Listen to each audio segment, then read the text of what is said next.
Ya me dije, tenemos que mandar ese informe de los números. Ahí te mandé una información, entonces esta tarde yo voy y lo miramos esta tarde. Bueno, mija. Sí, tranquilita. Bueno, mija, ok. Bueno, pues, chao.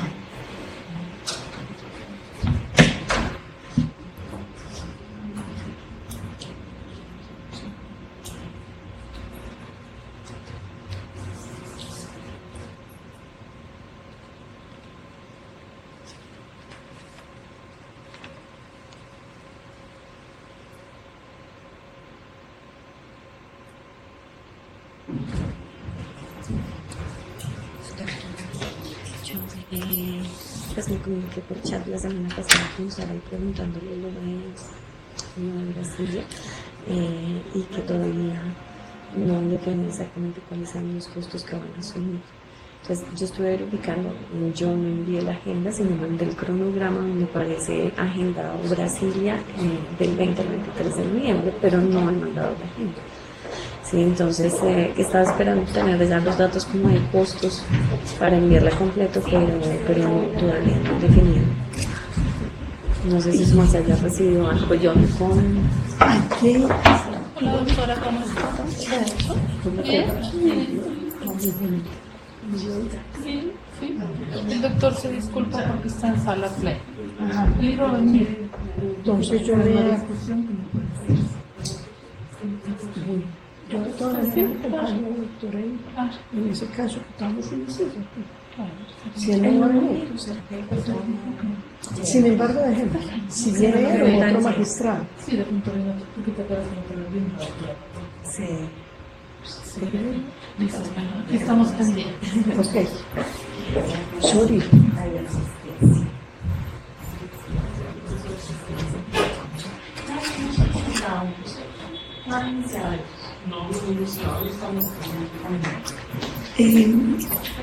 Entonces no sé si imprimo como habíamos quedado las dos, que yo iba a pasar por todos los espacios. Sí, hay espacio para conferencia, hay espacio para conferencia. ¿En Brasil? Sí, lo que nos decían que nosotros vimos en el espacio de indicadores, el segundo día, Que lo hagan. o la doctora Gloria Esther, lo que pensamos nosotras y le dijimos a Rodrigo, pero pues igual él tampoco nos ha respondido. No lo hemos Que notificado. Margarita no está, que Margarita. Sí. Yo le preparo lo que hay aquí en indicador. O puede ser compartida entre Margarita y Puesto a las 2, ¿no? pero bueno, entonces va a haber que pagarlo a eso. Lo de los costos, pues es decir, finalmente o los sea, pasajes. les paso las...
Muy buenos días, les damos la bienvenida desde la Universidad Estatal a Distancia en esta cátedra virtual Justicia y Género, Factores Económicos para el Ejercicio de Derechos Electorales. En este momento estamos esperando la conexión con Panamá, entonces vamos a dar unos minutos de espera para iniciar esta videoconferencia. Panamá es la otra ponente. Sí, señora. Complicado. ¿Sabe qué va a pasar? Van a pedir que empiece la doctora. Yo quiero avisarle a mi asistente. Porque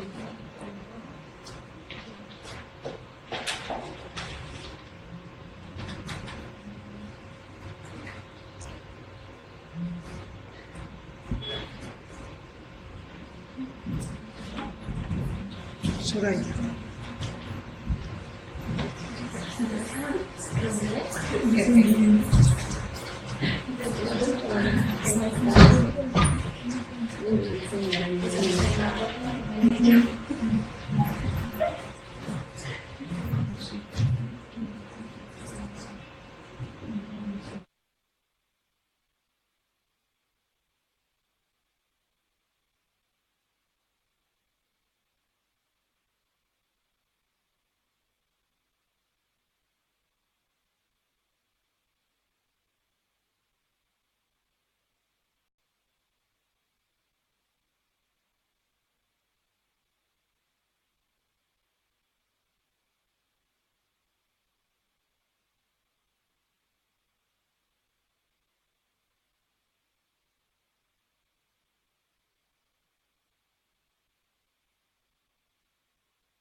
Okay.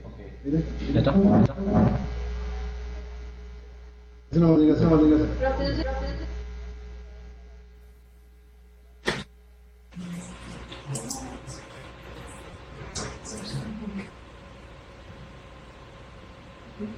Buenas.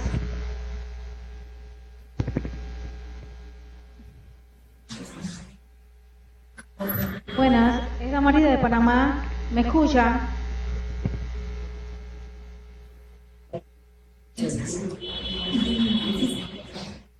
Sí, escuchamos. Por favor, ¿me pueden dar el video para acá para poder enfocar el escenario?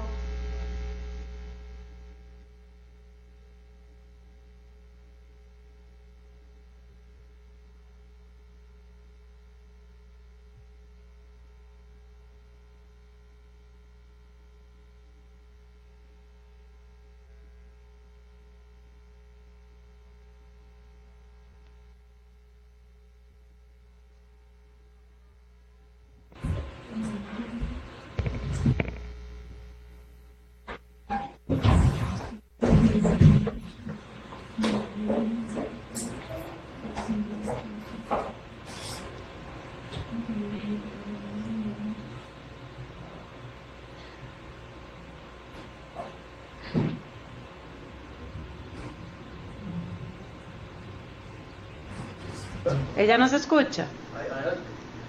Damaris, Sí, le escucho. ¿usted nos podría indicar por dónde entraron? Porque no tenemos no tenemos acceso a ustedes.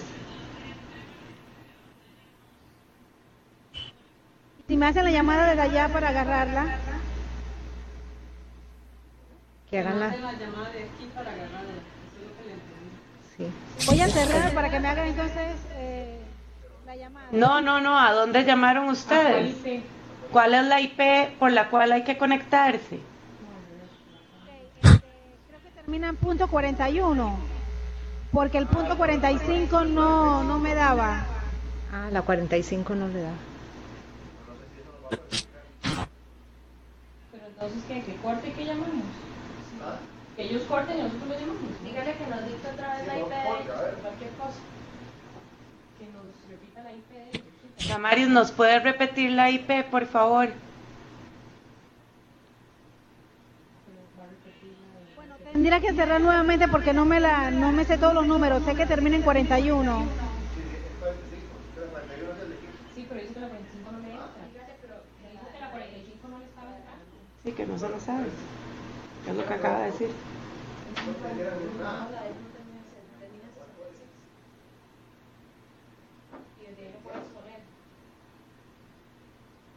Damaris, la IP que tenemos de ustedes termina en 66, no en 41. No, ok, esa es mi IP. La punto 76 es mi IP. Muy bien, corte entonces para que le hagamos la llamada. ¿Cómo no? Ok. Gracias.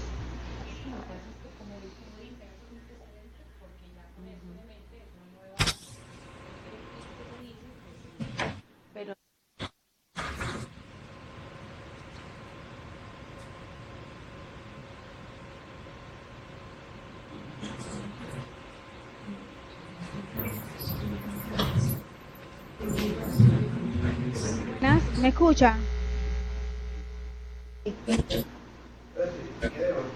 que indicar que ellos empiezan la exposición. Damaris, ustedes van a iniciar la exposición. Tengo entendido que sí. Perfecto. Muy bien. Sí, es magistrada. Pero es magistrada suplente.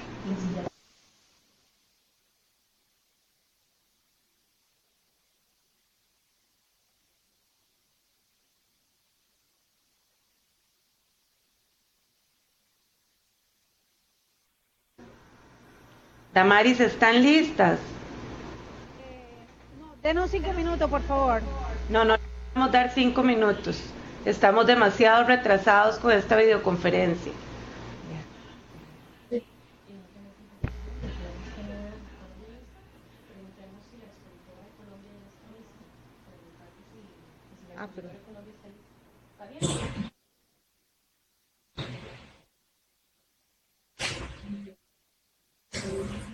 Está Colombia conectada. Las compañeras de Colombia están listas. ¿Podrían iniciar la exposición?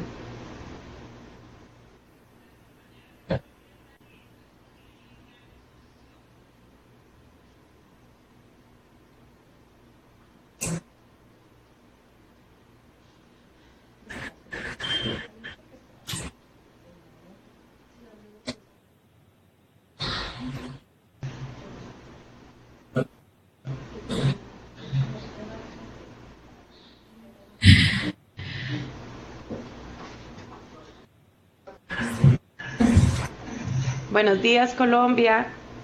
Queremos saber si están listas y si podemos iniciar la exposición con ustedes. Buenos días, estamos pendientes de que nos den paso y que llegue la doctora que está encargada de la ponencia, pero estamos listos.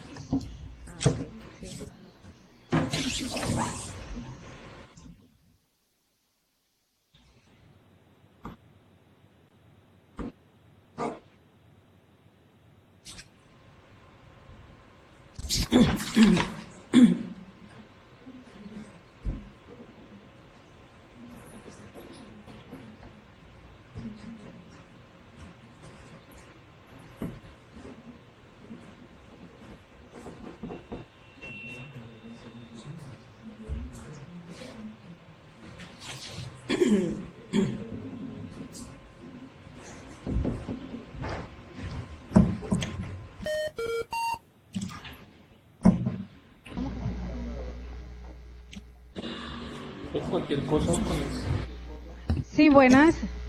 Ya desde Panamá podemos iniciar. Buenas, ¿me escuchan? Abra. Sí, buenos días. Ok, vamos a iniciar entonces desde Panamá. Voy a iniciar desde Costa Rica. Muchas gracias.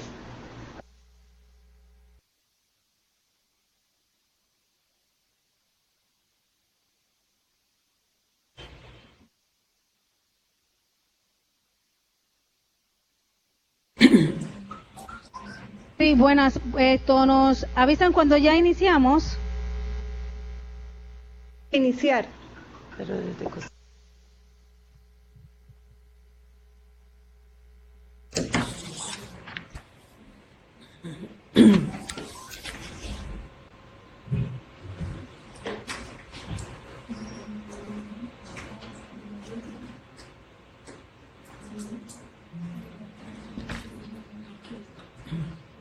Disculpe, ¿nos pueden repetir nuevamente?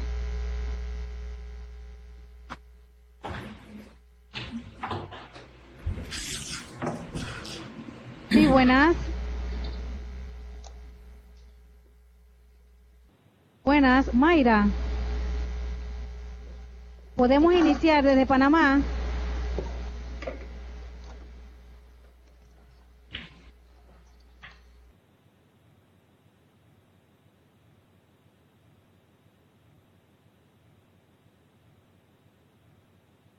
Buenos días, ahora sí damos inicio a la videoconferencia de la Cátedra Virtual Justicia y Género, Factores Económicos para el Ejercicio de los Derechos Electorales. En este día vamos a tener la valiosa intervención de dos magistradas, la licenciada Yara Campos Berríos, magistrada suplente del Tribunal Electoral de Panamá, y la doctora Lucy Janet Bermúdez, consejera de Estado de Colombia. Damos la bienvenida y un saludo a cada uno de los sitios que están conectados en este momento. De Colombia, Consejo Nacional de la Judicatura, Cátedra Justicia y Género. En El Salvador, Consejo Nacional de la Judicatura en San Salvador, Santa Ana y San Miguel. El Consejo Nacional de la Judicatura en la Escuela de Capacitación Fiscal de El Salvador, con sede en Santa Ana, San Miguel y San Salvador. Guatemala, Organismo Judicial, Secretaría de la Mujer. Y Paraguay, Secretaría de Género del Poder Judicial. Asimismo, damos un especial saludo a todas las personas que nos acompañan en la sala de videoconferencias y las que se encuentran conectadas por internet. Ahora doy la palabra a la máster Andrea Cuenca Botey, investigadora del Instituto de Estudios de Género, quien dará unas palabras de bienvenida. Buenos días. Para la Universidad Estatal a Distancia es un placer poder contar con la presencia de todas y todos ustedes. Damos un saludo muy grato a las señoras magistradas que nos acompañan esta mañana. Esperamos poder enriquecernos todos y todas con su participación. Además, un agradecimiento a las personas que se encuentran en sala, conectadas en los distintos países de América Latina. La videoconferencia de hoy se trata sobre los factores económicos para el ejercicio de los derechos electorales. Este es un tema fundamental para el trabajo, la investigación y la acción dentro de los espacios académicos, porque es desde aquí donde podríamos pensar una serie de políticas públicas y de acciones afirmativas hacia las mujeres para el ejercicio de sus derechos electorales, que finalmente el producto o el resultado de esto sería una ampliación de la democratización o del ejercicio democrático. La Universidad Estatal a Distancia, que es en la que nos encontramos hoy, es una universidad que se crea con el mandato de democratizar el acceso a la educación superior pública. ¿Por qué esto es importante? Porque suponemos que ese acceso de poblaciones específicas a la educación superior pública implica una mayor igualdad, una mayor democratización y el ejercicio de mayor equidad en nuestro país para todas las poblaciones. Es así que hemos trabajado en el desarrollo de garantías y de políticas afirmativas para sectores muy específicos de nuestra población, que están determinados dentro de nuestros estatutos y donde se señalan claramente las mujeres, las poblaciones indígenas, personas de sectores campesinos, etcétera. Entonces, claro, esto tiene mucho que ver con los derechos establecidos dentro de una democracia, ¿verdad? Las democracias tienen que ejercer en estados también educados, formados, donde las personas podamos efectivamente elegir y decidir con conocimiento sobre todo lo que tenga que ver con la política pública, con nuestros derechos y por supuesto el derecho del voto o el derecho civil tiene que ser también un ejercicio formador, formativo y darse después de haber sido formado uno también para poder ejercerlo. Hoy tenemos una serie de expectativas muy importantes respecto del aporte que nos harán las señoras magistradas, ¿verdad? Leía en unos documentos de UNESCO que es súper importante el tema que se va a trabajar hoy, porque tenemos un 50% de la población mundial que somos mujeres, ¿verdad? Y que el ingreso de esta población a los espacios democráticos, a los espacios de toma de decisiones, ha sido fundamental para garantizar una democracia más participativa. Entonces, por supuesto que tocar los factores económicos que permitan el ejercicio de estos derechos laborales es un tema que desde la academia nos preocupa. Queremos nuevamente agradecer su participación, darles la bienvenida. Esperamos seguir contando con ustedes mensualmente en los espacios de la cátedra virtual. Muchas gracias. Ahora les hago una presentación breve de la licenciada Yaraibet Campos Berríos, que es nuestra primera expositora el día de hoy. La licenciada Campos es directora ejecutiva institucional y magistrada suplente del Tribunal Electoral de Panamá. Ella realizó sus estudios en licenciatura en Derecho y Ciencias Políticas, tiene un posgrado en Derecho Procesal, un diplomado en los Derechos Políticos en la Gestión Penal Electoral y un posgrado en Derechos Fundamentales y Garantías Constitucionales en la perspectiva del siglo XXI de la Universidad de Castilla-La Mancha. Además es docente en la Maestría de Estudios Electorales que imparte la Universidad Especializada de las Américas en Panamá. Le damos la bienvenida a la licenciada Yaraibet Campos Berríos. Tú viniste con mi magistrado. Ante todo, agradecer esta oportunidad de compartir con ustedes dentro de la cátedra virtual Género, Justicia y Pobreza, y agradeciendo a los organizadores de este foro el tema que hoy nos ocupa, factores económicos para el ejercicio de los derechos electorales, que por demás es un tema de una incidencia fundamental. Fue discutido en la reunión que estuvieran las magistradas de las altas cortes el año pasado, en el mes de noviembre, en la Eso por si me toca. donde se incluyó este tema, entre otros temas que trataban pobreza, dinero, mujer, en todos los ámbitos. Yo iniciaría, pues, por decir que debemos centrar qué son derechos electorales, y realmente al hablar de derechos electorales tenemos que irnos a los derechos políticos, de los cuales los electorales por excelencia forman parte. Los derechos políticos como derecho al voto, el derecho a ser elegido, el derecho a ejercer funciones públicas, el derecho a rendición de cuentas y participación, y el derecho a asociarse con fines políticos.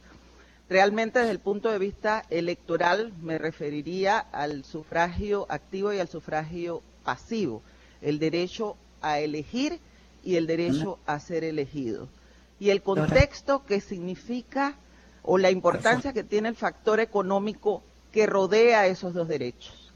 En cuanto al sufragio activo, el derecho a elegir, en principio, en las latitudes donde gozamos de modernidad y donde los derechos humanos han ido avanzando, porque los derechos políticos y electorales son parte de los derechos humanos, pudiéramos decir que el derecho a elegir está en gran parte del mundo consolidado, pero en otras partes del mundo no.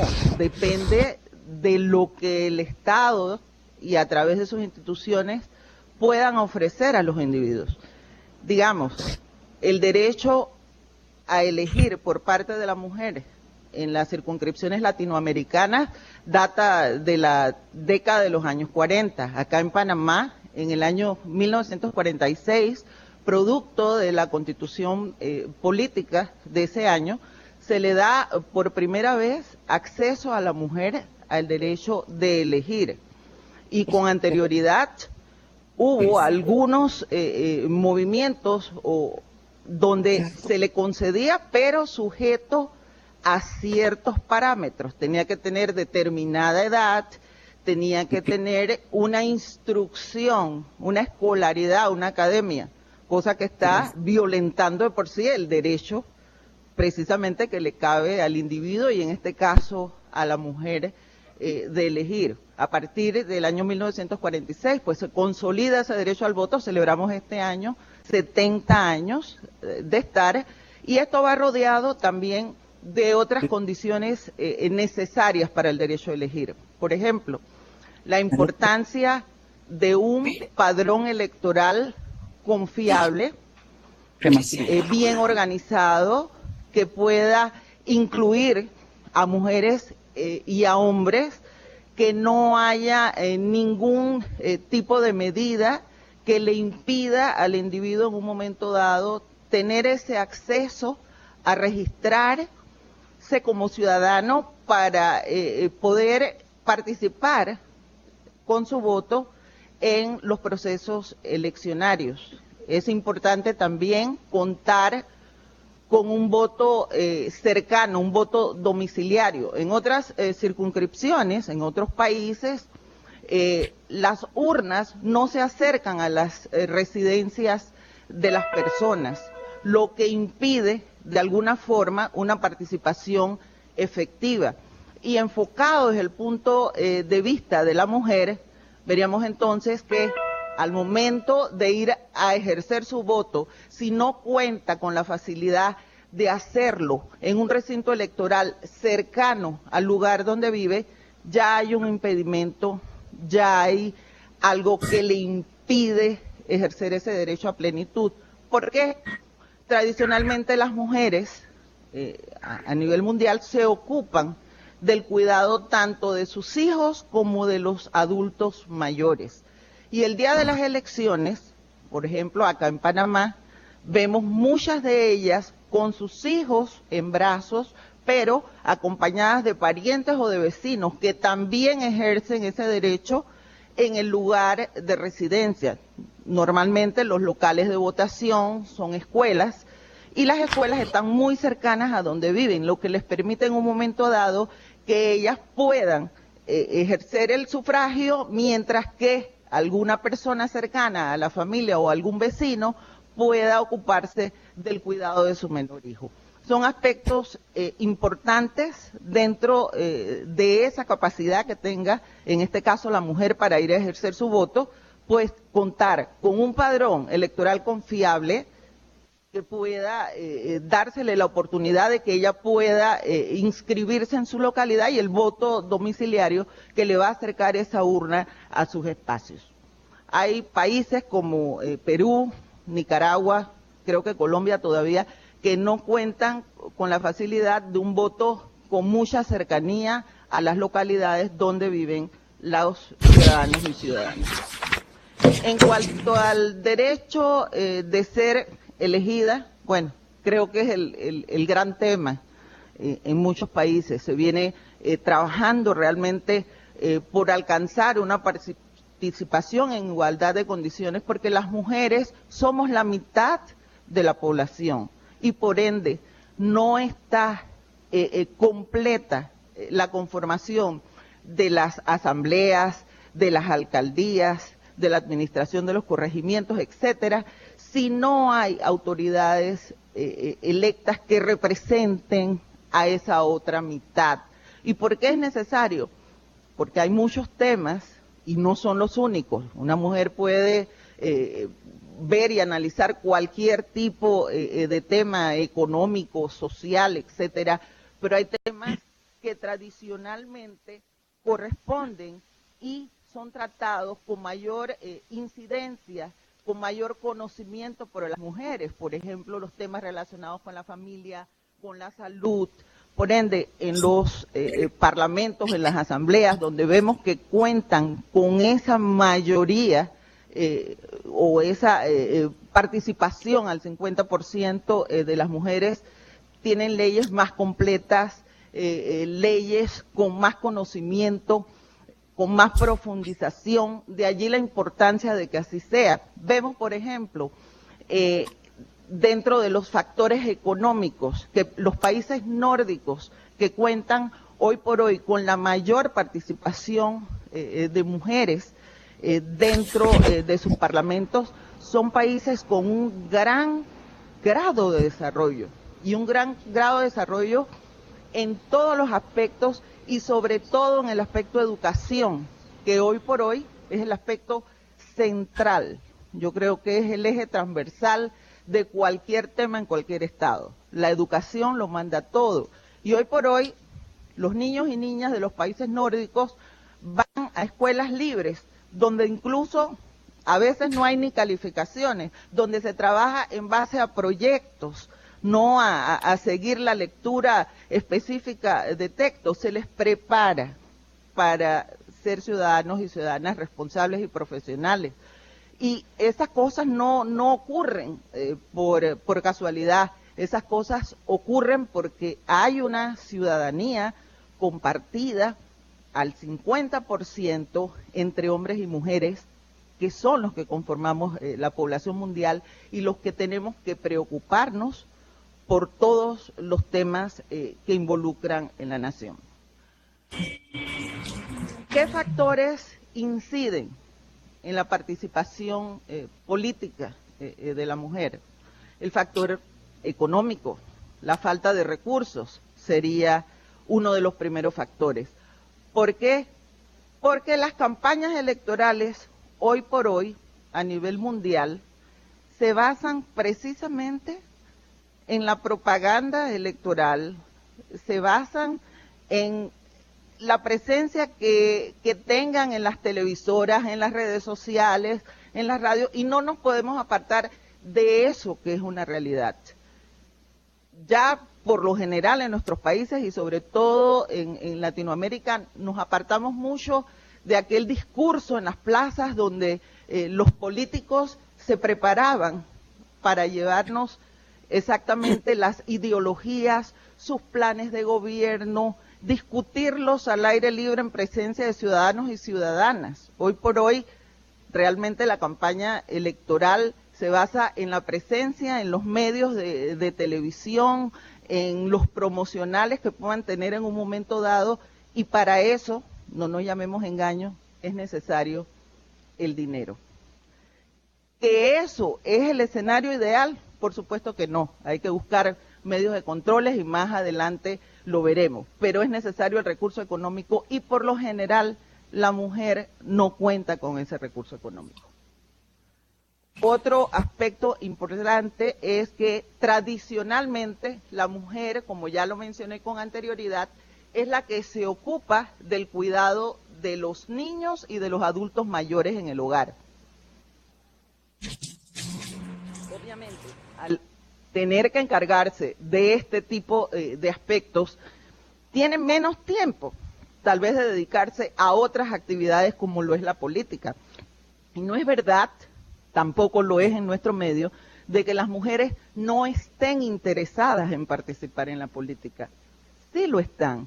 Y prueba de ello, lo compartimos ya en una exposición nacional aquí con anterioridad, que en nuestro país las mujeres son el mayor porcentaje de los inscritos en el padrón electoral, son el mayor porcentaje de las personas que van a votar, son el mayor porcentaje de las personas que fungen como representantes de los partidos políticos y de candidatos de libre postulación en las mesas de votación. E incluso hay una gran incidencia de mujeres que organizan las campañas para mujeres y para sus copartidarios, y que se ocupan de los aspectos administrativos de un partido político. Entonces las mujeres sí queremos participar en la política, pero muchas veces no tenemos los escenarios ideales, porque si nos ponemos a pensar, al menos en nuestras latitudes, hasta 30 años es que podemos participar, o sea, lo vemos un plazo largo, pero dentro del inicio de la política y del Estado como tal, ¿cuántos años han pasado? ¿Ves? Y las cuotas electorales y la paridad y todo lo que se propone, realmente lo que trata es de igualar lo que hasta ahora, los aspectos que hasta ahora han sido desiguales en ese compartir el poder y los escenarios de poder desde donde cambian las cosas, porque no ni llamemos engaño, no solo en los cargos de elección popular, sino también en los cargos de gobierno, a través de los cuales pues se proyectan políticas públicas. Si las mujeres no están ubicadas en esos escenarios de poder en un momento dado, tampoco van a poder participar en esas tomas de decisiones que son tan importantes. También las mujeres tienen menos capacidad de captar recursos para sus campañas. Está demostrado en encuestas y en estudios que han hecho que la gente y los que aportan, que por generalmente son varones, prefieren hacerlo con mayor incidencia en las campañas de varones. Y cuando apoyan la campaña de una mujer es porque, como dirían los hípicos, corre fuera de apuestas, pero no quieren invertir en la parte de donación privada, en los lugares donde cabe, en campañas pues de mujeres, porque no las ven probablemente como un candidato, una candidata ganadora y que pueda acceder al puesto, al cargo de elección popular. También las mujeres, otro aspecto económico que incide dentro de la elección de mujeres y obviamente de su participación, no forman parte de las cúpulas de los partidos políticos.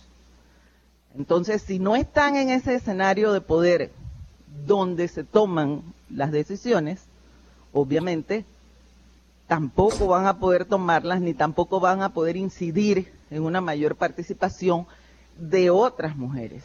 En los países donde existe el financiamiento público, como es el caso de Panamá, el hecho de no haber mujeres o una gran porcentaje de ellas dentro de las altas jerarquías y cúpulas de los partidos políticos les impide poder vigilar o poder participar en cómo se reparte ese financiamiento público preelectoral dentro de una campaña.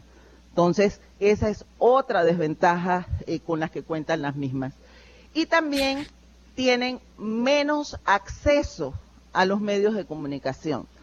Si se hace un estudio serio, inclusive no solo acceso en cuanto a propaganda, sino acceso en cuanto a presencia, a entrevistas, etcétera, siempre vemos que el menor porcentaje de participación o de cobertura lo tienen precisamente las candidatas.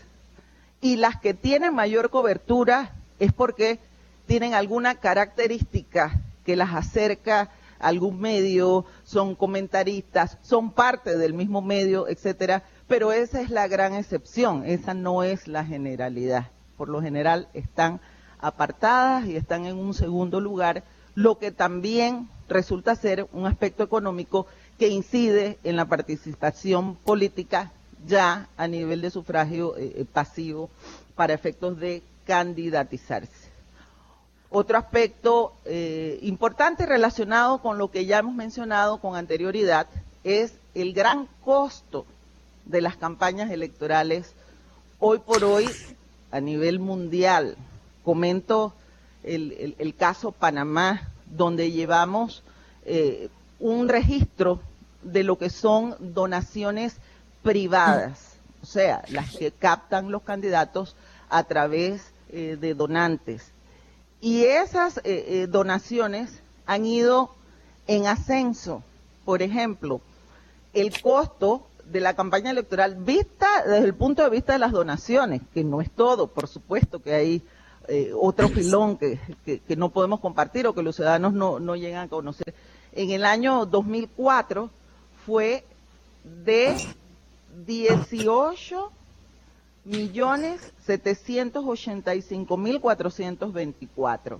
Para el año 2009 de 25.581.269 dólares. Y para el 2014 de 59.220.338. Eso aparte del financiamiento público y de otros ingresos que de repente no fueron declarados. Entonces, vemos en ese grado de ascenso el costo de las campañas cada día va hacia el alza, no hacia la baja, es obvio. Por eso es necesario el control de estos aspectos para garantizar una participación en condiciones de igualdad. Con anterioridad, acá en Panamá tuvimos una exposición a nivel nacional por la presidenta del Foro de Mujeres de Partidos Políticos y nos compartió las normas que vía reforma electoral estará discutiendo Panamá a partir de este mes, porque existe un proyecto de reformas electorales. Tradicionalmente en Panamá, apenas termina un proceso electoral, se constituye una comisión de reformas electorales con componentes de sociedad civil y partidos políticos para el análisis de normas que puedan combatir los excesos que hubo en un proceso anterior o mecanismos que ayuden a corregir y ampliar la participación política de los ciudadanos y poner precisamente algún tipo de reglas del juego en orden, por así decirlo, y durante un año se reúnen y discuten un proyecto que es presentado a la Asamblea. Ya fue presentado, pero no ha sido discutido. Esa discusión inicia precisamente en este mes.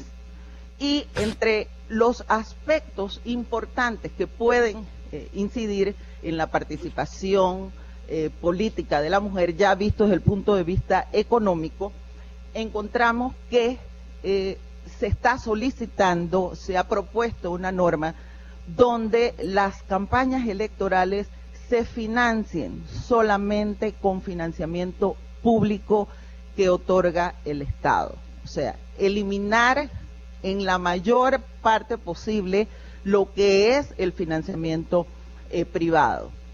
Sí se va a permitir que los candidatos reciban con topes donaciones de particulares, pero esas donaciones que van a recibir van a ser totalmente controladas. ¿En qué sentido? No pueden invertir ese dinero en cobertura de prensa, radio, televisión, sino que va a ser utilizado para gastos políticos, van a ser utilizados para gastos de movilización, pero no para otro tipo de gastos. La conferencia inicia en este momento. También hay topes de financiamiento privado que se fijan en 50 centavos por elector, dependiendo de la circunscripción para la cual esté candidatizado el ciudadano o ciudadana. Obviamente una circunscripción más grande, pues lo que le toca como tope de campaña será mayor en relación a las circunscripciones más pequeñas.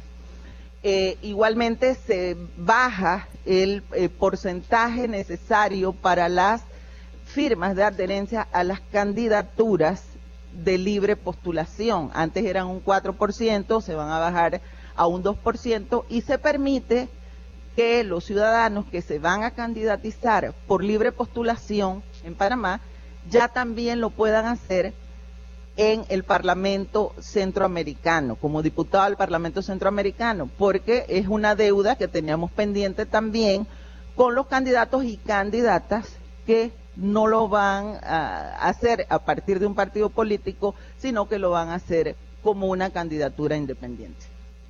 Se acortan también los periodos de campaña de 90 días a partir del día antes de las elecciones y 60 días si son primarias. Sabemos que en Panamá las campañas son muy costosas porque no se ha terminado una elección cuando ya estamos empezando otra campaña electoral con todos los gastos que ello amerita, lo que pone en desventaja a las personas, en este caso lo estamos analizando, a las mujeres que no cuentan con recursos económicos para subsistir en una campaña electoral que se prolonga por meses y meses.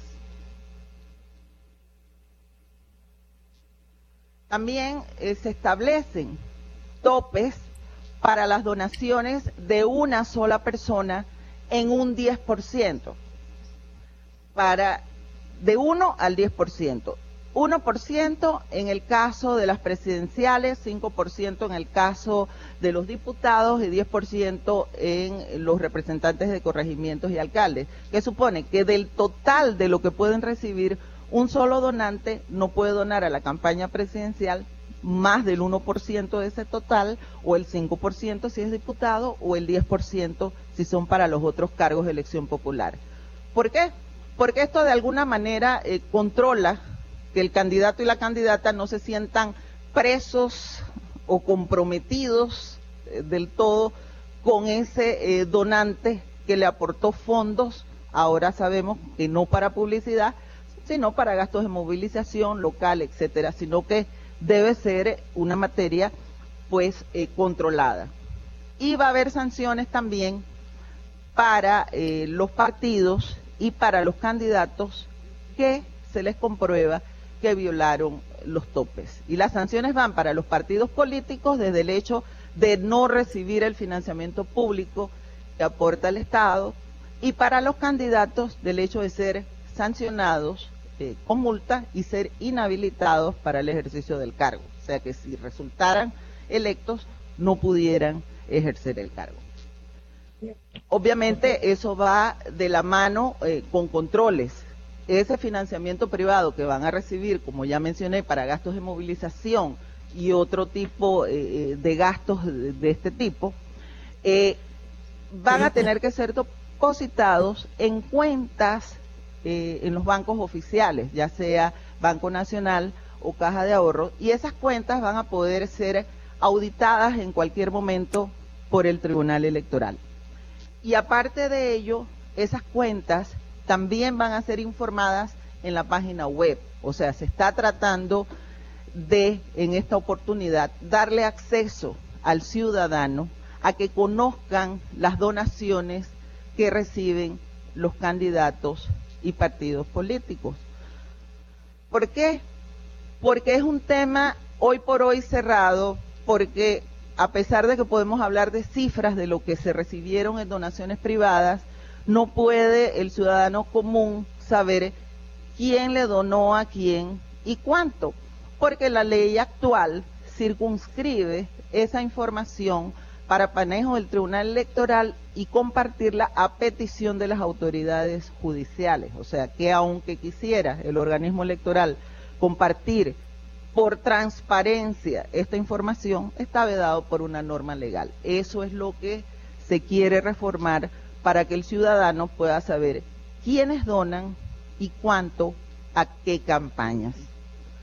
También existe otra reforma desde el punto de vista económico, incide también, que es la publicidad gubernamental. Sabemos que en los procesos electorales, no solo en Panamá, sino en muchos otros países, la publicidad gubernamental afecta la participación en condiciones de equidad, que es lo que precisamente debe buscar siempre como fin una norma electoral. ¿Por qué?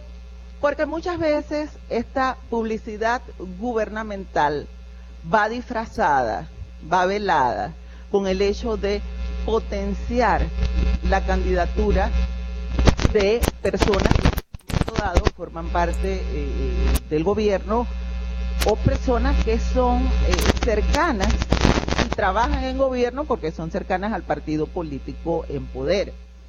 Entonces hay que prohibir, y es lo que se quiere,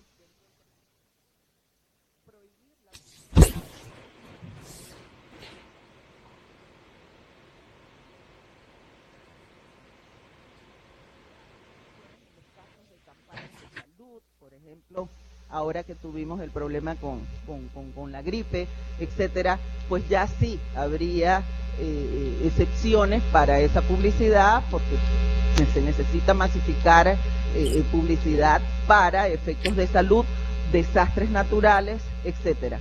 Pero en condiciones de igualdad, pues debe prohibirse porque puede resultar una ventaja para otras de las personas. Vimos pues que el proyecto también tiene una fórmula de compartir lo que es las postulaciones en la equidad de género.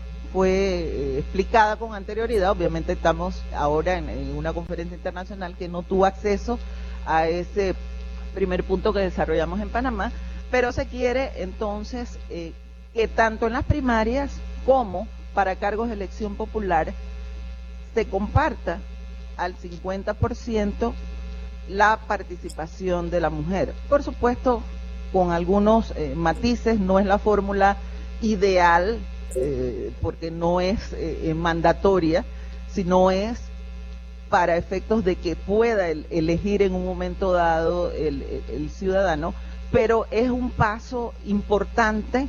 Creo que se ha logrado un gran paso importante, al menos en una fórmula que se propone para lograr la mayor incidencia de la representación femenina, tanto en la Asamblea Nacional como en otros cargos de elección popular.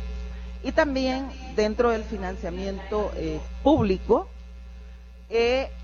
si bien es cierto, la fórmula anterior en el Código Electoral de Panamá incluía un porcentaje de capacitación que deben manejar las secretarías femeninas de los partidos políticos, eso se hacía antes mediante decreto. Se está incluyendo en la ley que sean las secretarías que puedan manejar esos fondos y presentar un proyecto de presupuesto y de plan general de capacitación para precisamente que esos fondos lleguen a la mujer, y capacitación no que regresen a las escuelas o vayan a las universidades, capacitación precisamente en el empoderamiento. Licenciada Yara, estamos teniendo unos problemitos de audio y queríamos solicitarle ver si aprovechamos para ir cerrando, porque hemos tenido unos leves problemitas de audio, pero también ya se nos está cumpliendo el tiempo. Perfecto. Bueno, entonces concluiríamos. Básicamente son aspectos importantes que tiene la reforma electoral de Panamá y que van dirigidos precisamente a ese eje transversal de equidad que debe existir dentro de la participación. Otras medidas que no alcanzaron la reforma y que pueden ayudar de alguna forma o incidir en el tema es capacitar a las mujeres en cómo recaudar fondos. Eso es un tipo especial de capacitación. Es necesario el empoderamiento en ese sentido. Incluso dar incentivos, que pueden ser incentivos dentro del financiamiento público, a los partidos políticos que postulen a mayor cantidad de mujeres. Sería otra medida. Promover que los medios de comunicación otorguen mayor cobertura a las campañas de mujeres y promover precisamente dentro del financiamiento público, ya lo mencioné, un mayor porcentaje para incluso los partidos que logren tener más mujeres electas. ¿Hacia dónde vamos? Me gusta mucho compartir que el año pasado el primer ministro de Canadá, recién electo, Justin Trudeau, que de un gabinete de 30 personas, es un gabinete totalmente con equidad, 50% mujeres, 50% hombres, e incluso personas con diversidad racial, con diversidad de creencias religiosas. Y cuando le preguntaron por qué su gabinete había sido constituido 15 mujeres y 15 hombres, solo se limitó a contestar al periodista, porque estamos en el año 2015. Lo que supone que estamos en una era donde tenemos que estar todas y todos conscientes que definitivamente la cosa pública se manejará mejor si ambos componentes de la población tienen participación en igualdad de condiciones. Muchas gracias.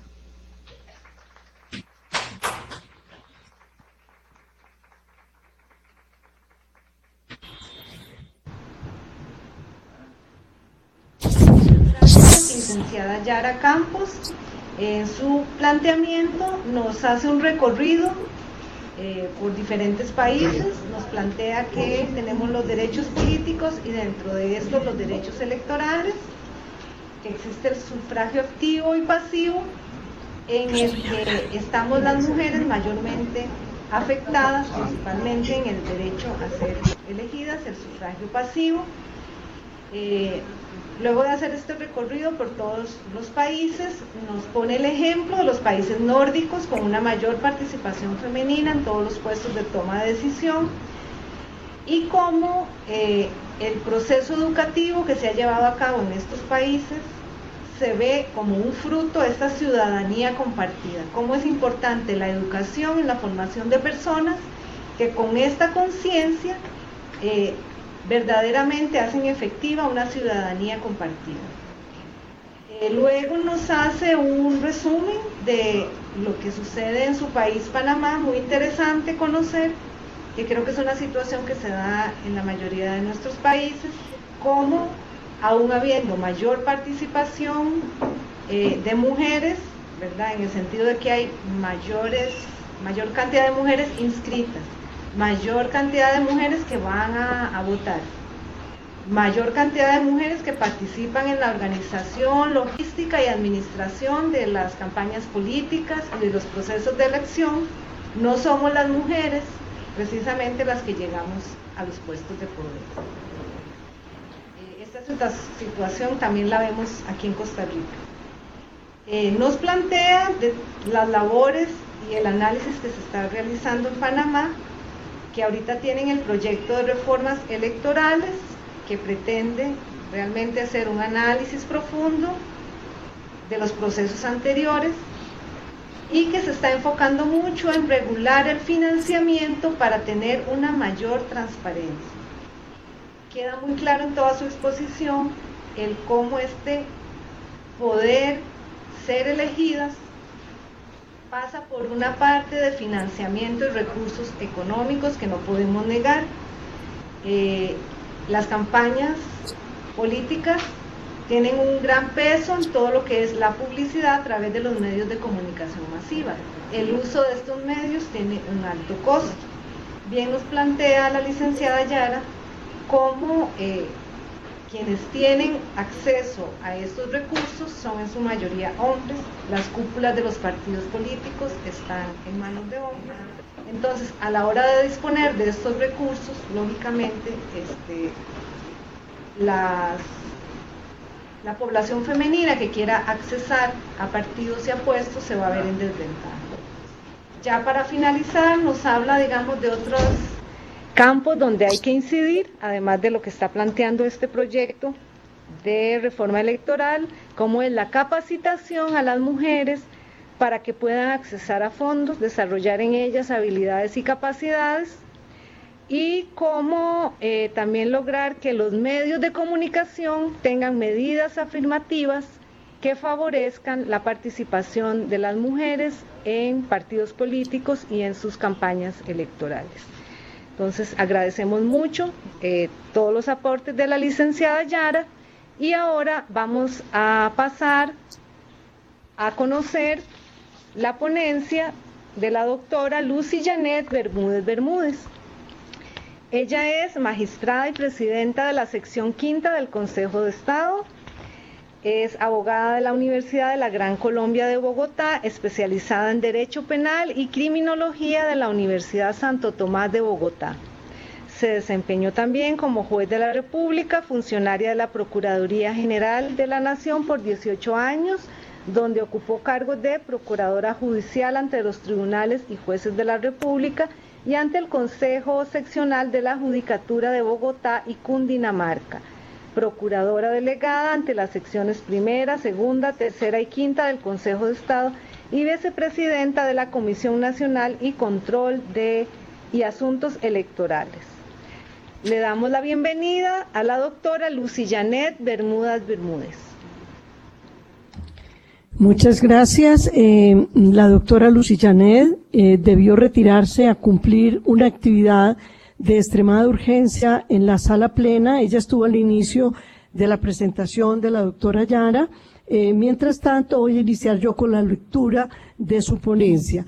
No sin antes presentar un saludo para la Fundación Justicia y Género y para el Instituto de Estudios de Género de la Universidad Estatal a Distancia UNED. también a todas aquellas personas que desde los diferentes países de Iberoamérica nos acompañan en el día de hoy. Para la doctora Yara, una felicitación por su disertación profunda y amplia que nos llenó de conocimientos en torno a su país. Yo soy Lucía Arbeláez Tobón, es magistrada del Consejo Superior de la Judicatura. Muchas gracias. En una introducción que hace la doctora en su documento, hace una afirmación que es muy de todos los días para tenerla en cuenta. La igualdad de género es una meta inconclusa.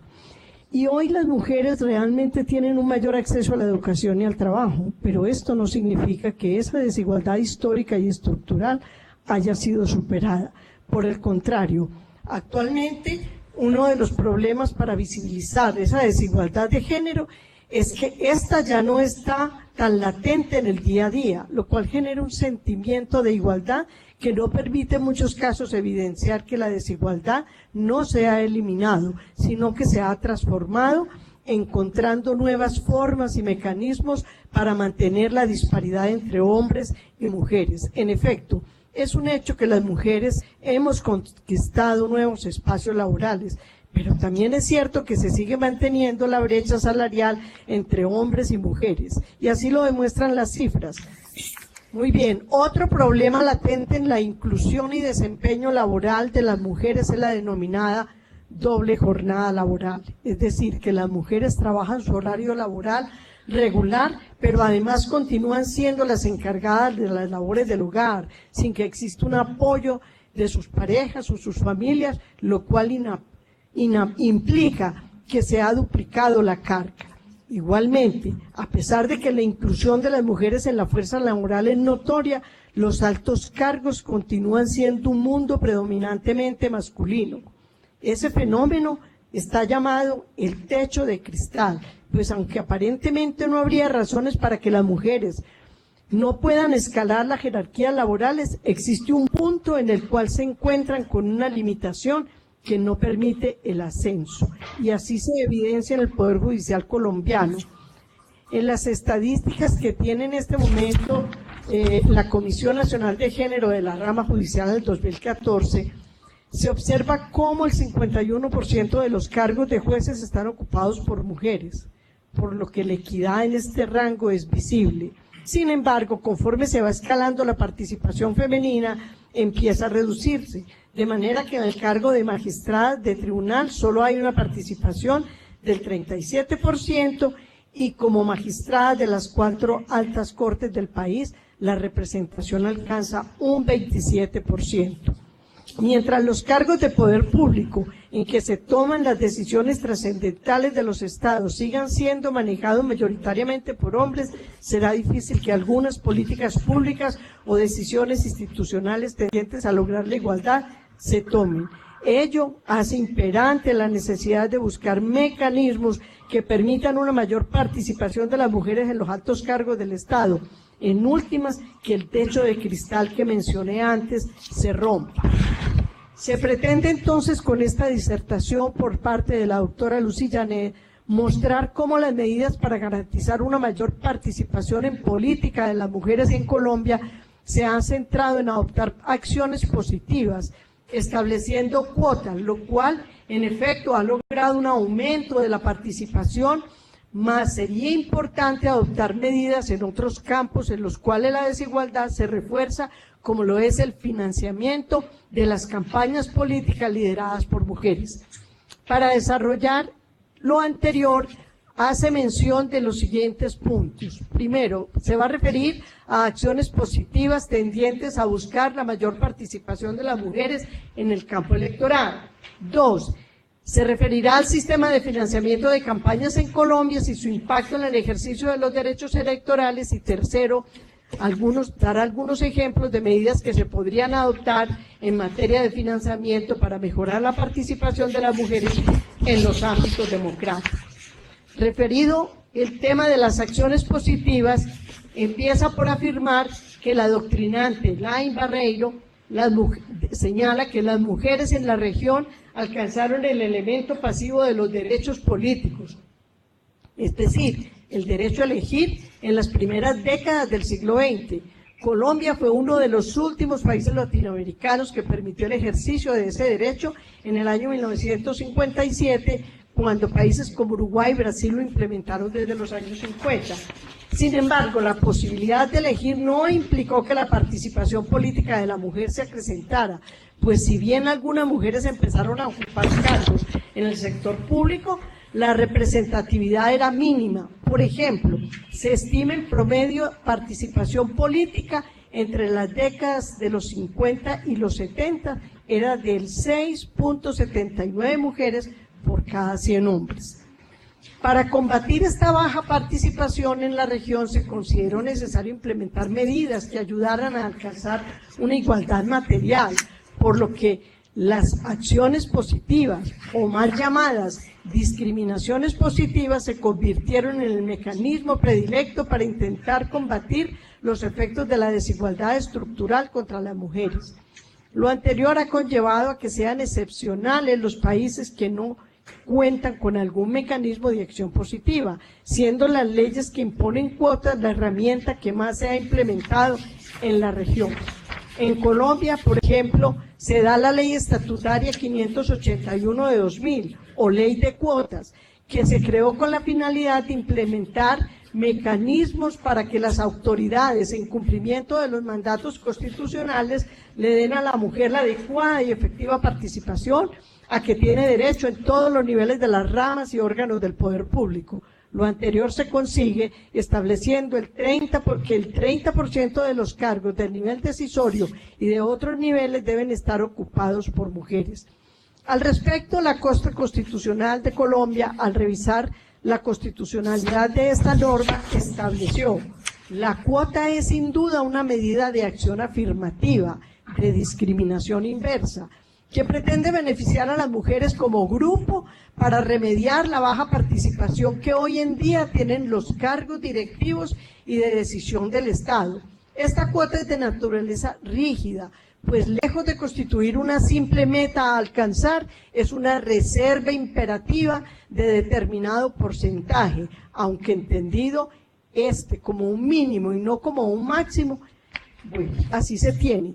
Asimismo, la Corte entiende que es una cuota específica y no global, es decir, que se aplica a cada categoría de cargos y no al conjunto de empleos que conforman el máximo nivel decisorio y los otros niveles decisorios. Hasta ahí lo que comenta la Corte Constitucional. Posteriormente se expidió la Ley Estatutaria 1475 de 2011, por la cual se adoptaron reglas de organización y funcionamiento de los partidos y movimientos políticos, mediante la cual se estableció que las listas de los partidos políticos para cargos de elección popular deben incluir un porcentaje mínimo de 30% de representación femenina. En esta ley también se definió que los hombres, las mujeres y las demás opciones sexuales gozarían de igualdad real de derechos y oportunidades para participar en las actividades políticas, dirigir las organizaciones partidistas, acceder a los debates electorales y obtener la representación política. Es indudable que este marco normativo ha tenido efectos positivos desde su expedición y ha ayudado en la mayor parte a inclusión de las mujeres en las áreas del poder público en Colombia. Sin embargo, la implementación de las cuotas solo ha sido acogida a plenitud en el Poder Ejecutivo, dado que, comillas, se aprecia que desde el año 2006, con excepción de la rama legislativa y judicial, el resto de las entidades del orden nacional dan cumplimiento a la cuota mínima del 30% de los cargos ocupados por mujeres de manera global. Así que Colombia cuenta con 1.102 municipios, en los cuales participaron 649 mujeres como candidatas a la alcaldía, pero salieron solamente elegidas 133, lo que equivale a un 12%. En los 32 departamentos se postularon 25 mujeres. Para gobernadoras solo lo alcanzaron el equivalente al 16%. Y este panorama se repite en el Congreso de la República, donde 102 curules en el Senado, 100 nacionales y dos indígenas. Solamente salieron elegidas 21 mujeres y 166 en la Cámara de Representantes, y apenas son 29 mujeres, lo que equivale a un 20% en todo el Congreso. Esto nos demuestra que aunque las normas ayudan a subir los niveles de participación, la realidad aún se encuentra muy lejana del 30% inicialmente proyectado, y más aún del 50% que sería el ideal.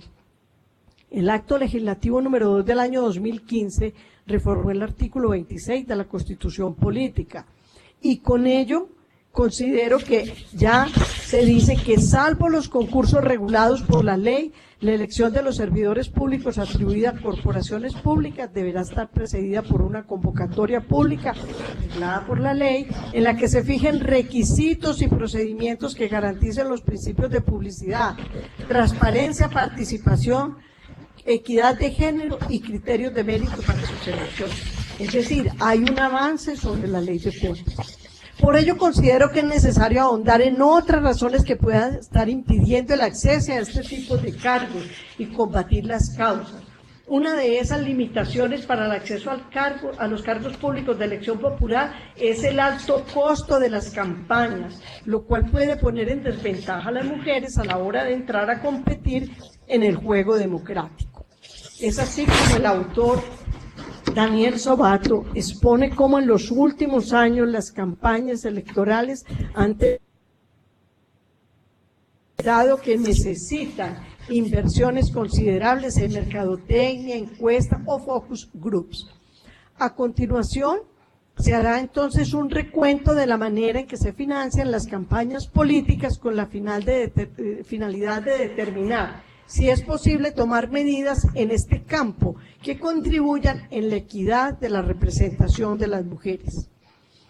La financiación de las campañas en Colombia responde a un sistema mixto, es decir, se permite que hayan aportes públicos y privados. Al respecto, el artículo 109 de la Constitución dispone que el Estado concurrirá a la financiación de los partidos y movimientos políticos con personería jurídica, teniendo en cuenta el sistema de reposición de votos depositados. A su vez, este artículo también dispone los topes a los montos de gastos en que pueden incurrir los partidos y movimientos durante las elecciones. Por su parte, de conformidad con este artículo 109 de la Constitución, la Ley 130 del 94 creó el Fondo Nacional de Financiación de Partidos y Campañas Electorales.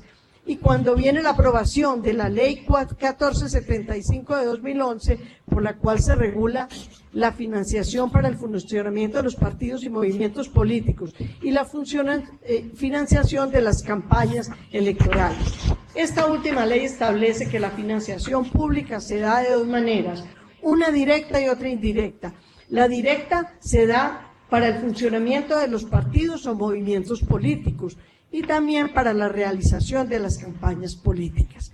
Para el funcionamiento de los partidos y movimientos políticos con personería jurídica se establece que recibirán fondos que deben ser distribuidos teniendo en cuenta diversas variables, entre las que se encuentran, por ejemplo, que el 5% se distribuirá por partes iguales entre todos los partidos o movimientos políticos en proporción al número de mujeres elegidas en las corporaciones públicas. También cabe resaltar que se establece que los fondos que reciban los partidos o movimientos políticos deben disponerse, entre otras cosas, para la inclusión efectiva de mujeres, jóvenes y minorías étnicas en el proceso político, e incluso se indica que para ello debe destinarse por lo menos un 15% del presupuesto que se asigna al partido. Cuando la Corte Constitucional examinó la constitucionalidad de estas normas, declaró lo siguiente, comillas, estos criterios en concepto de la Corte se encuentran plenamente ajustados a la Constitución política, en cuanto constituye un estímulo para los partidos y movimientos políticos para promover e incentivar la participación y elección efectiva de mujeres y jóvenes en las corporaciones públicas. A su vez, implican acciones afirmativas frente a las mujeres y jóvenes y por tanto promueven la consecución efectiva de la igualdad real, disposiciones que para la Corte se encuentran en armonía tanto con lo dispuesto por el artículo 13 superior, que es el que evidencia el derecho a la igualdad, como lo consagrado en el artículo 7 de la Constitución Política, que estatuye como uno de los principios rectores de los partidos políticos la democratización de su organización y la equidad de género. Cierra comillas. Sin embargo, la Corte Constitucional señaló que los partidos y movimientos políticos cuentan con autonomía para establecer su presupuesto y los rubros que se invertirá, en los que se invertirá el dinero. Se debe entender que finalidades como la de lograr una mayor inclusión de las mujeres son parte de una enumeración que es apenas indicativa y por tanto genérica. Por otra parte, respecto a la financiación de las campañas, los mecanismos que principalmente prevé la ley son los anticipos y la reposición de votos. Los anticipos pueden ser solicitados solamente por los partidos o movimientos políticos con personería jurídica ante el Consejo Nacional Electoral hasta para un 80% de lo que se considera que va a gastarse en la campaña. La reposición de votos implica, por otra parte, que el Estado pagará por cada voto válido obtenido en la elección por el partido o movimiento político, siempre y cuando se cumpla con ciertos requisitos tales como: 1. Cuando la lista se obtenga el 50% o más del umbral determinado para la respectiva corporación. 2. En las elecciones para gobernadores y alcaldes, cuando el candidato obtenga el 4% o más del total de votos válidos depositados en la respectiva elección. Huelga resaltar que para el financiamiento de las campañas la ley no indica ninguna medida especial o acción afirmativa orientada a garantizar una mayor participación de las mujeres en las contiendas democráticas. Respecto a la financiación privada, la ley permite que se incluya dentro del presupuesto, tanto para el funcionamiento como para la realización de campañas, recursos propios, aportes o donaciones en dinero o en especie provenientes de personas naturales, jurídicas o créditos que otorguen entidades financieras o personas naturales o jurídicas. Sin embargo, el Consejo Nacional Electoral establece un tope a los montos que pueden utilizar los partidos o movimientos políticos en las elecciones con la finalidad de garantizar un nivel de igualdad en la competencia. Paso a dar las conclusiones y las propuestas que nos ofrece la doctora Lucillanet Carvajal Bermúdez. Habiendo descrito el panorama de las acciones positivas que existen en Colombia y la forma en que se organiza el financiamiento, es claro que a pesar de que se han realizado esfuerzos, falta camino por recorrer. Las cifras demuestran que no son suficientes los mecanismos existentes para lograr un mayor ejercicio de los derechos electorales de las mujeres en Colombia. Pues, por ejemplo, la representación en el Congreso es insuficiente y dista de alcanzar una paridad. Si bien la Ley 1475/2011 incluyó reformas importantes como exigir que un 30% de las listas que presentan los partidos y movimientos políticos deben estar conformadas por mujeres, y esto aumentó la participación en las últimas elecciones al Congreso, tampoco se alcanzó el porcentaje indicado en la Ley de Cuotas, como ya se vio. Asimismo, la ley establece acciones afirmativas en materia de financiamiento de los partidos o movimientos políticos al indicar que un porcentaje de la financiación pública debe ser destinada a la mayor inclusión de las mujeres en la participación política. No obstante, como se mencionó, la Corte Constitucional manifestó que esas finalidades no son de obligatorio cumplimiento por parte de los destinatarios del presupuesto, por lo que no es claro que esta medida esté teniendo una incidencia real en el objetivo de alcanzar una mayor participación en los espacios políticos. Por lo anterior, considero que sería importante adoptar otro tipo de acciones afirmativas, además de las ya existentes, que permitan afrontar la desigualdad estructural existente en la participación de las mujeres en los cargos de elección popular. A manera de ejemplo, Costa Rica tiene desde 1990 una ley que establece el 30% del financiamiento público que se otorga a los partidos políticos, que debe ser destinado a la capacitación política de las mujeres, lo cual en mi opinión tiene una incidencia real, pues implica dar herramientas de base para que las mujeres puedan competir en el juego democrático. A este tipo de medidas se les denomina cuotas de capacitación. Sin embargo, se observa que en términos generales no existe en América Latina un financiamiento público directo para campañas electorales cuyas candidatas sean mujeres, mientras que en otros países como en Canadá cubren gastos como el cuidado de los hijos de las candidatas mientras dura la campaña.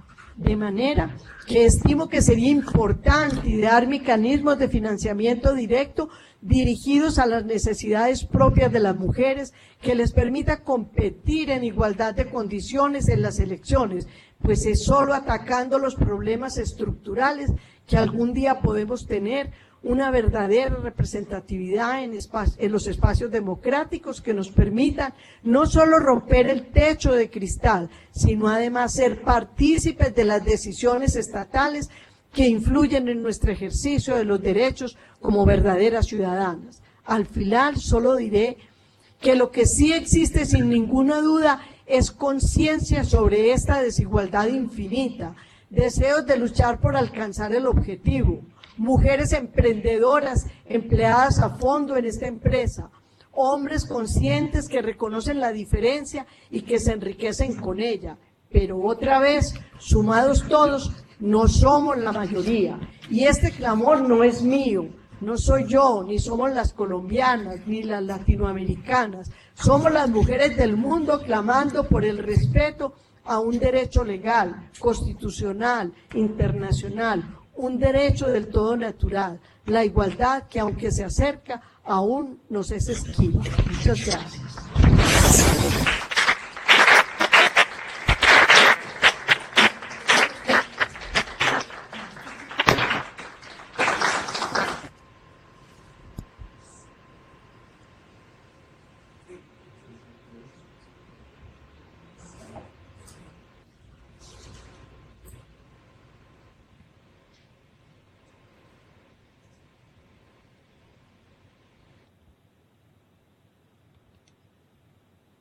Le agradecemos mucho a la magistrada Lucía Velay, que nos presentó la ponencia de la doctora Lucy Janet Bermúdez. Ella inicia su presentación planteando una triste verdad, que es que aunque hemos realizado avances en la igualdad de género, aún hay retos pendientes y que muchas veces podíamos caer en una actitud de bajar la guardia pensando en que ya hemos dado avances y en dejar luchas que están ahí rezagadas en el camino. Nos llama la atención sobre esto y nos dice que aunque se han tomado medidas en todos los países, como hemos venido planteando, falta mucho por hacer. Nos cuenta que en Colombia es hasta 1957 cuando se tiene acceso al voto femenino, que fue uno de los últimos países en América Latina, que a través de los años se han venido implementando medidas afirmativas como la ley de cuotas, que exige un 30% de elección de mujeres en los cargos. Nos habla también de que hay reglas de funcionamiento en los partidos políticos que exigen también un 30% de participación femenina. Estas normas han tenido incidencia, pero que se cumpla en realidad se encuentra lejana. El acceso a puestos, como también nos mencionaba la licenciada Yara, tiene un alto costo en campañas por la mercadotecnia, el alto costo de las encuestas y otras estrategias que utilizan los partidos para divulgar toda la información. El financiamiento público y privado se encuentra allí a disposición, pero sigue estando mayoritariamente en manos de hombres. Existe un Fondo Nacional de Financiación de Partidos y Movimientos Políticos y Campañas. Este fondo promueve porcentajes si se cumple la participación femenina, pero aún así no se está llegando a la equidad de género. Los partidos políticos tienen su autonomía y disponen también del dinero para usarlo como ellos consideren conveniente. También nos comentó que el Consejo Nacional Electoral establece un tope para garantizar la equidad. Sin embargo, todas estas medidas no son suficientes. El porcentaje de financiamiento debe ser destinado específica y directamente a mujeres para lograr un mayor impacto. Cierra su participación planteando que, si bien es cierto, ahora hay mayor conciencia, mayores deseos y necesidad de luchar, muchas mujeres que están en esta lucha y muchos hombres también que son conscientes y apoyan, tenemos tareas pendientes y muchos retos por resolver. Entonces, muchas gracias a la magistrada Lucía. Y ahora vamos a dar el pase a los diferentes sitios que están conectados para que nos planteen sus comentarios o consultas. Vamos a iniciar con Paraguay.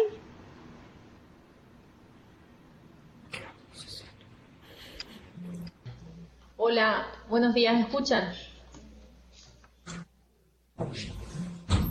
Hola. Hola. Sí. Bueno, antes que nada queremos saludar desde Paraguay también a nuestra compañera Andrea Riola, que se encuentra en Costa Rica, y estamos presentes acá el equipo de la Secretaría de Género. Agradecemos la invitación y también queremos destacar que en ambas ponencias que hicieron la magistrada, tanto como la doctora, Paraguay se encuentra en una situación muy similar a las que se encuentran varios países de Latinoamérica.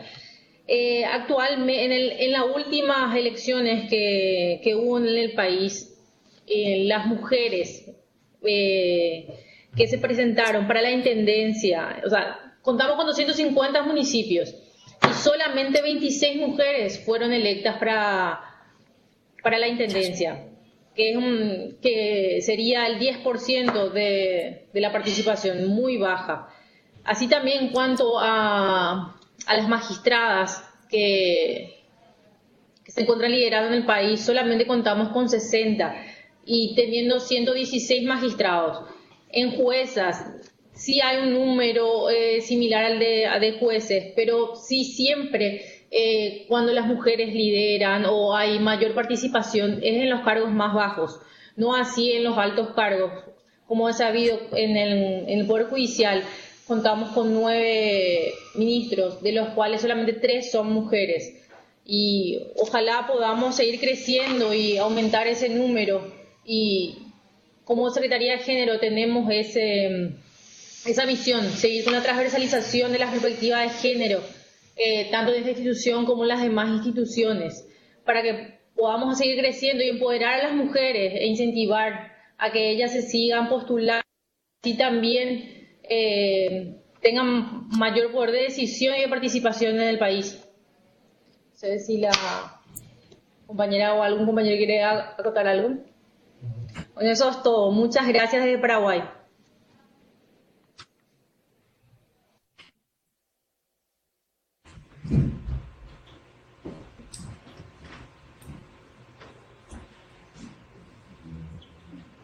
Muchas gracias, Paraguay. Ahora damos el pase a Honduras. ¿Honduras tiene alguna pregunta o comentario? No hay preguntas. Muchísimas gracias. Bueno, damos el pase a México. México. Tampoco hay preguntas. En México. Guatemala. Buenos días. Desde la Secretaría de la Mujer y Análisis de Género les enviamos un cordial saludo en nombre de la Comisión de la Mujer de la Corte Suprema de Justicia.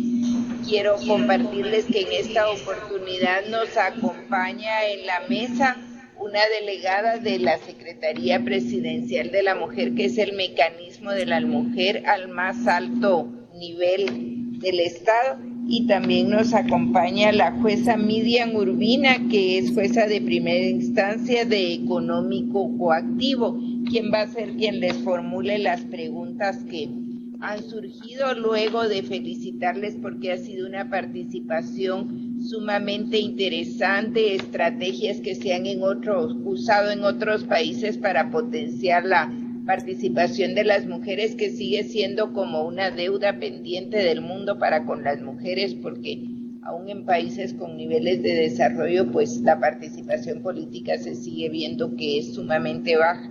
Así que dejo a la licenciada Miriam que les va a plantear las preguntas del público. Muy bien. Buenos días a todos, a todas.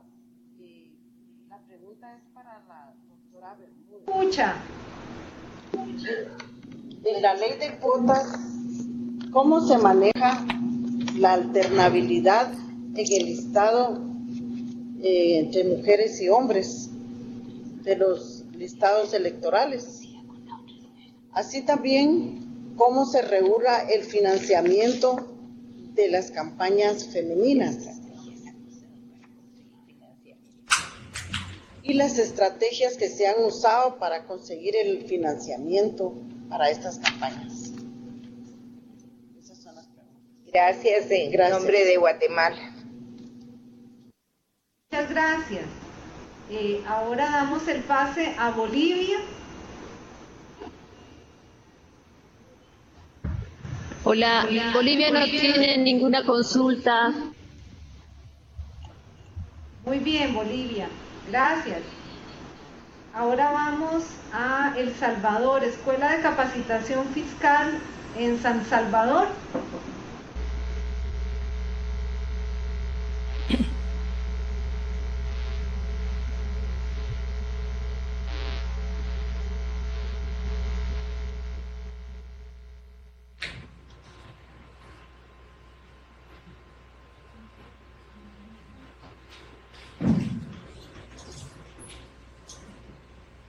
Hola, buenos días. Nosotros somos del Consejo Nacional de la Judicatura.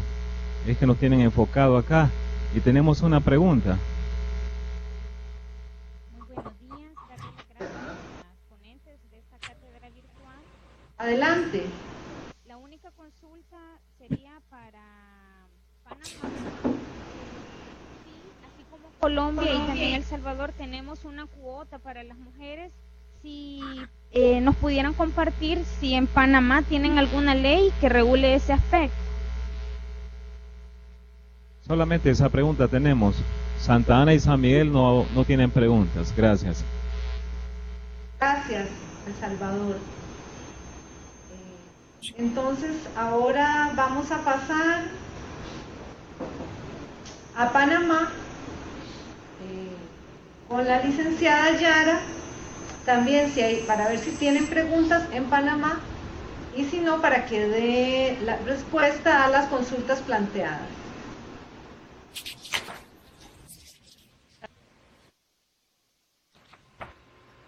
De Justicia de Panamá, Sala Civil. Bueno, yo sí tengo una pregunta para la licenciada Yara. Ella hizo referencia a unas fórmulas existentes en el proyecto de ley que está por discutirse en Panamá, específicamente las fórmulas que proponen equidad de género para que haya o se haga realidad pues la paridad entre mujeres y hombres al momento de la participación política. Entonces yo quisiera pues si nos podían mencionar algunas de esas fórmulas a las que ella hizo referencia. Mencionó que hay fórmulas, pero no dijo cuáles eran, así que yo quisiera que se refiriera a ellas. Gracias.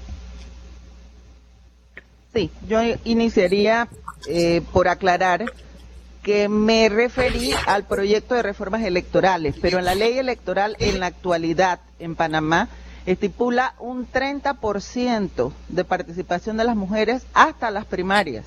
Había sido acá tal vez lo vi porque había sido explicado en una ponencia anterior por la presidenta del Foro Mujeres de Partidos Políticos, pero la legislación electoral en Panamá contempla ese 30%. Es una fórmula que viene desde el año 1997 sin mayor incidencia porque no existe un mecanismo de cumplimiento, sino que se dice que las mujeres, y eso cambió del 97, cambió luego al 50% en las reformas del 2012, pero hasta las primarias. Pero al no existir un mecanismo de cumplimiento, simplemente lo dejan a las secretarías femeninas de los partidos políticos, que en un momento dado pueden certificar que no hubo candidatas para postular a cargos de elección popular y cumplir ese porcentaje. Si la Secretaría Femenina así lo dice o así lo manifiesta o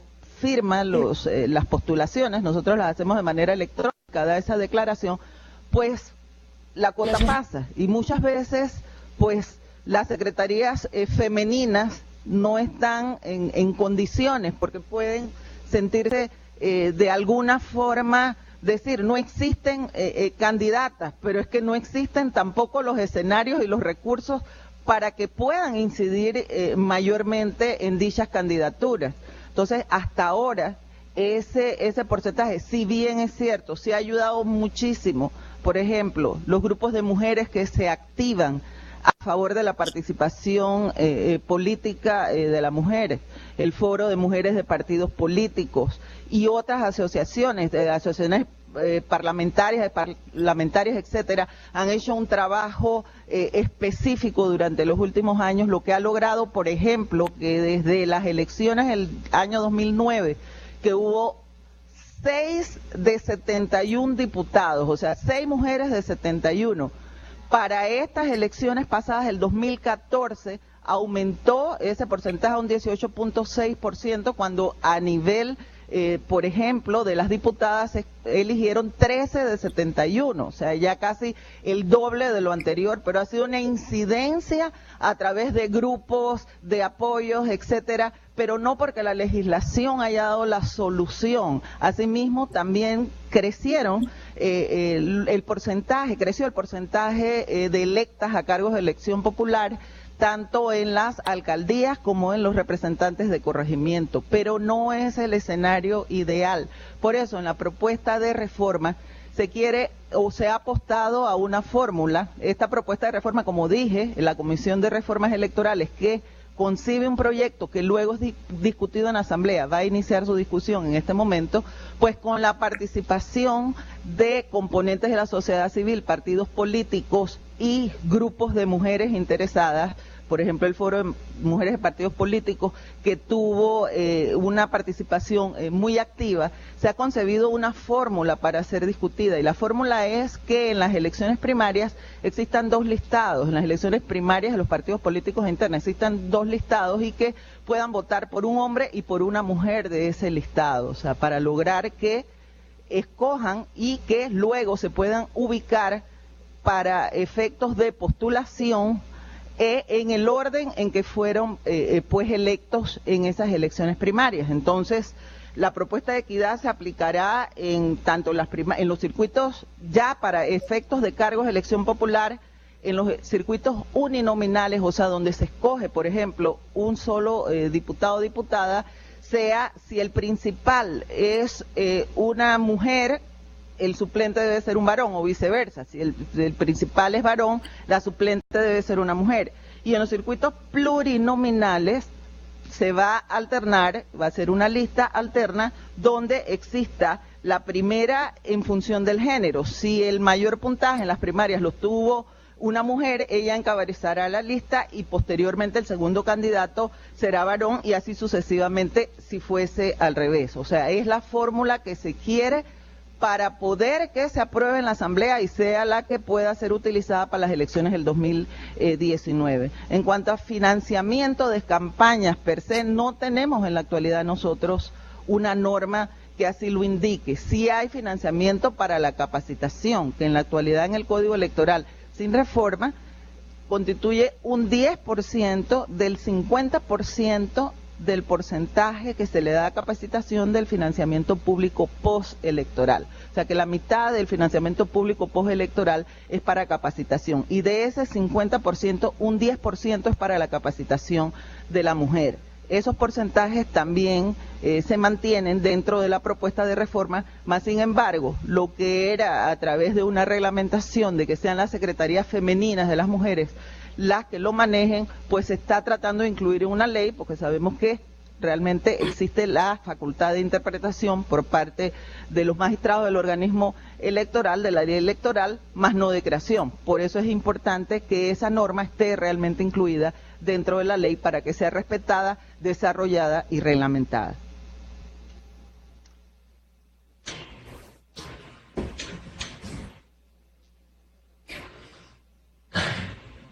Sí, el porcentaje actual de la ley, que fue producto del año 2012, es el 50%, pero hasta las primarias, sin cuota sin un mecanismo de cumplimiento.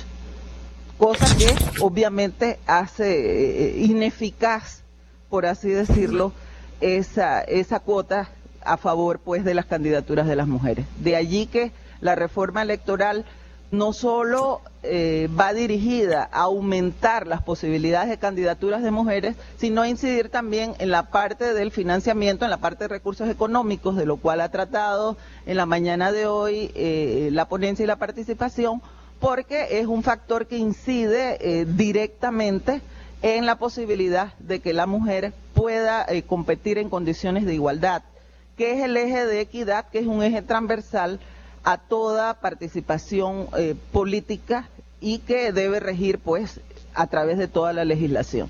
Gracias.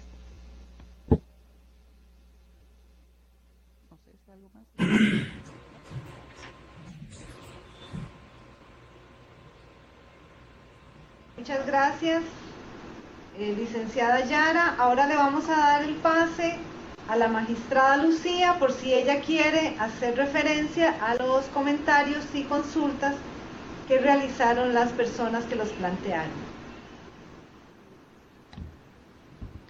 Muchas gracias. Muy breve, solo para reafirmar lo que ya se había hecho comentario en la acción afirmativa derivada de la ley 581 de 2000.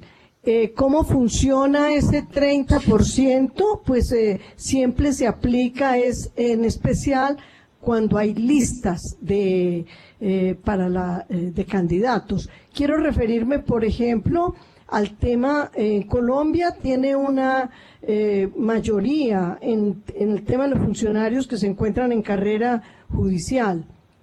Sin embargo, para las conformaciones de las listas de las altas cortes, opera un respeto por la inclusión de un 30% de mujeres en la lista. Obviamente que eso no es obligatorio para que la corporación que va a hacer la elección respete esa paridad o esa posibilidad ya al momento de elegir.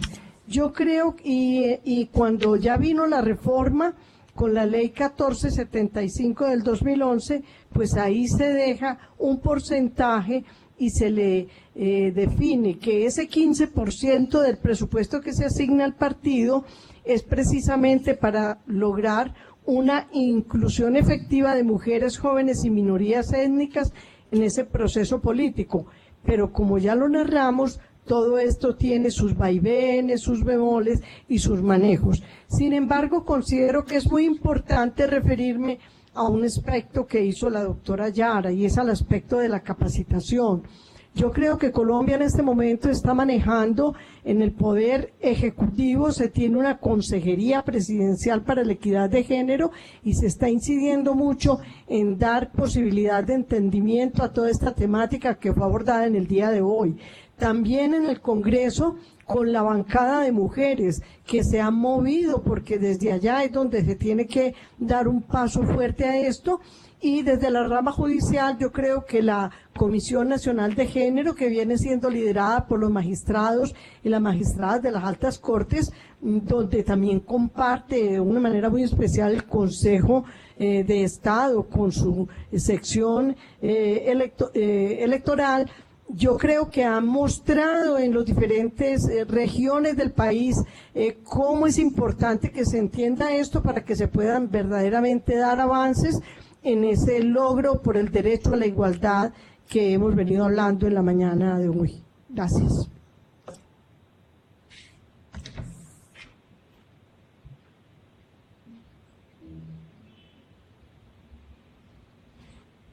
Muchas gracias a la magistrada Lucía por su participación. Ya cerrando este tema, rescato y agradezco la aclaración que nos hace la licenciada Yara sobre, si bien es cierto, existen estos porcentajes mínimos, lo que está faltando son los mecanismos de cumplimiento y verificación. Creo que esto es una llamada de atención para todos nuestros países que han dado los pasos en haber puesto esta legislación que pone estas cuotas mínimas, pero que sin embargo, mientras no exista una cultura, mientras no cambiemos nuestras construcciones sociales de género, vamos a seguir con las cuotas establecidas, pero nos falta este accionar y estos mecanismos que realmente hagan cumplir y verifiquen que se cumplan. También la magistrada Lucía, retomando lo que plantea la doctora la licenciada Yara, nos dice que la capacitación es fundamental. O sea, hay que seguir trabajando en generar conciencia en mujeres y hombres sobre esta necesidad. Como dije anteriormente, no podemos bajar la guardia por haber realizado logros en pos de la igualdad y equidad de género, porque los retos pendientes son muchos. Agradecemos nuevamente estas importantes ponencias, principalmente la magistrada Lucía, que se hizo cargo de la ponencia de la doctora Lucy Janet, y les invitamos a la próxima videoconferencia que se realizará el martes 13 de septiembre con el tema la reparación del daño para la construcción del proyecto de vida. Muchas gracias. Bueno, muchas gracias a ustedes y paciencia porque la doctora tuvo que bajar urgente allá a su sala plena. No sé si leí bien o no, pero de todas maneras era mi primera lectura de este documento. Quedó entendible, ¿cierto? Tiene ánimo. Gracias.